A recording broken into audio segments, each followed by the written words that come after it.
Hi, I'm Dusty. Most of you recognize me from the parking lot, waving and smiling. Some of you know my story or parts, my childhood or sobriety.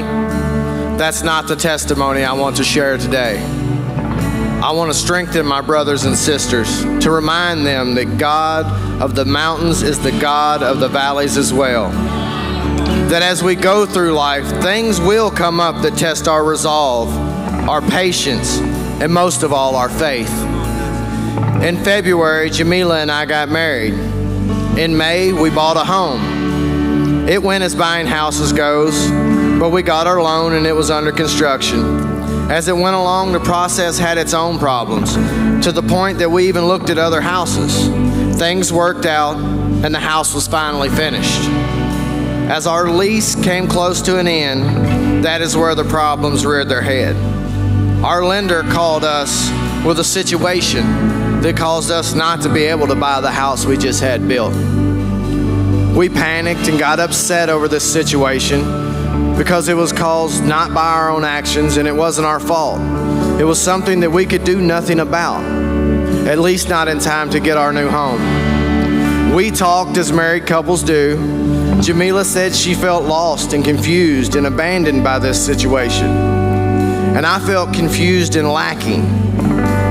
She didn't understand in that moment how life seemed to be one thing after another, how it's always a situation. I attempted to be the spiritual leader that we all wish we could be in those moments. I'm very doubtful of my performance, but I'm not doubtful of his.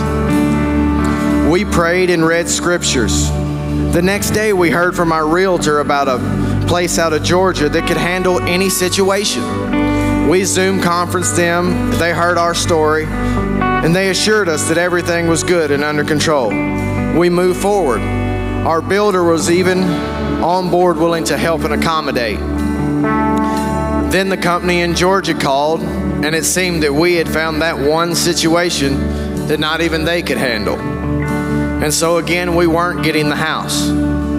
At this point, it was crunch time because our lease had weeks left, and a family of 5 needs a place to stay.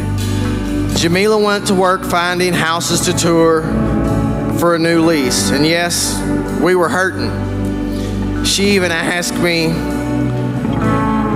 why God would take the same home away from us twice. And we wondered how come it seems that those that use and abuse others in life seem to float through so easily. We were distraught. And so we did what we knew was best to do. We prayed. We read scriptures. Again, we searched to see what we could find in His Word. I turned to Job and I read God's response to him when he had asked similar questions about fairness in life. And God reminded him that He wasn't there when He hung the moon or He separated the waters from the land. And that he really didn't need to be questioning God because God has a plan. The next day, we located a rental house just a few houses down from ours. We put in an application and we were approved. And then later that day, our original lender called and said, "Hey, I got it." He had been working tirelessly behind the scenes the whole time, just like Jesus does for us with our Father. Twice I had given up, but I was trusting the whole time that God had a plan. And when we humbled ourselves and submitted to life on life's terms, we gained a new kind of faith, one that is truly based in surrender. We trusted that He would fulfill His promises, that no matter the situation, He would see us through.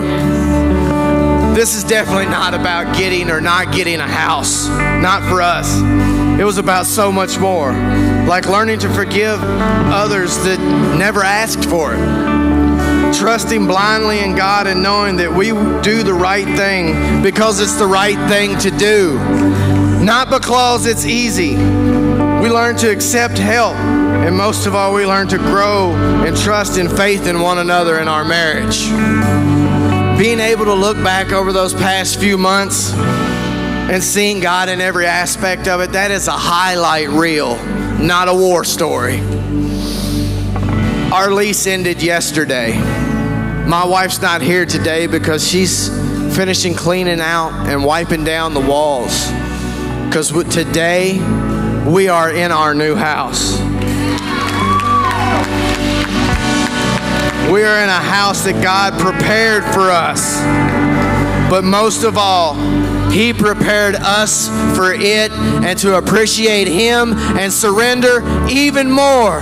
Praise Jesus.